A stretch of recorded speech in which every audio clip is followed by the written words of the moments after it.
2016 Senior Class President, Denver Voss.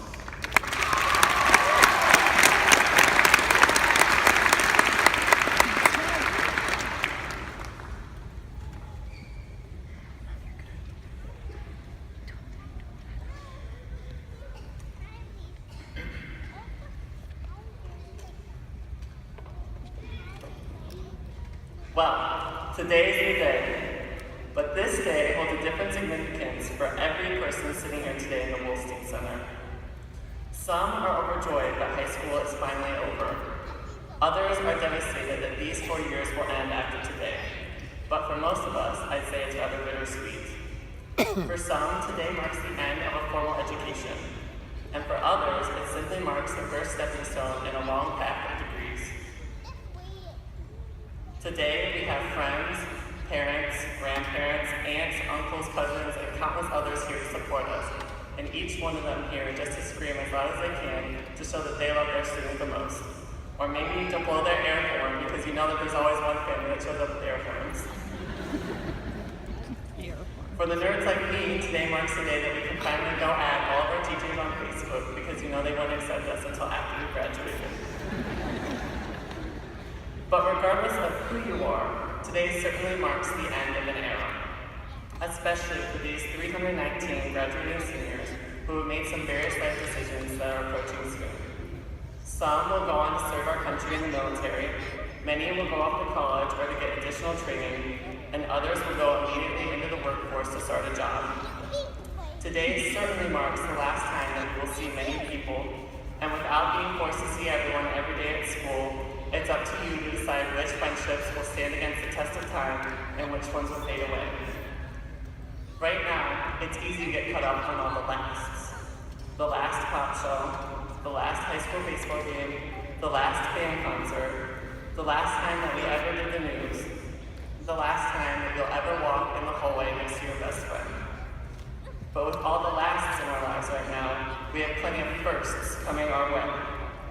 Coming soon for many of us might be the first time meeting a college roommate, or your first class in college, or your first job, or your first serious relationship.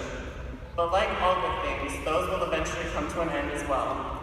So don't spend too much time dreading the end when you could be enjoying your current situation and living up every moment of it. As many of you know, I'm a hurdler for our track and field program and have been hurdling for the past 6 years.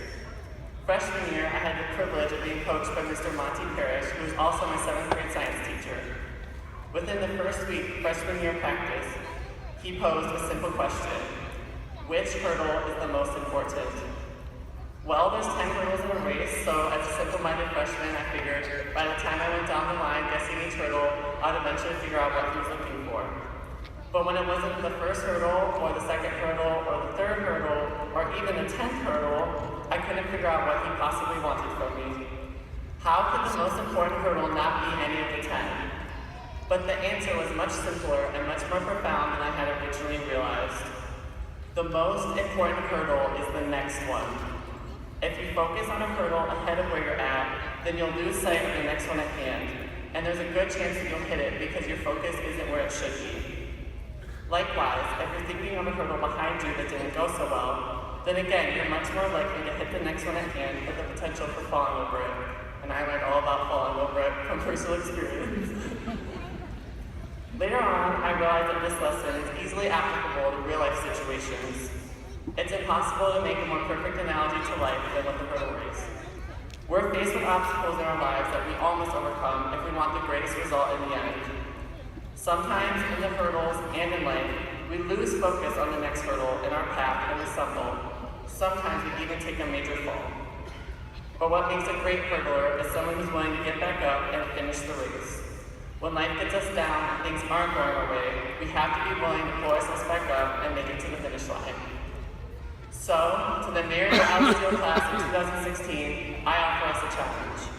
I challenge each of us, no matter what, to make it to that finish line.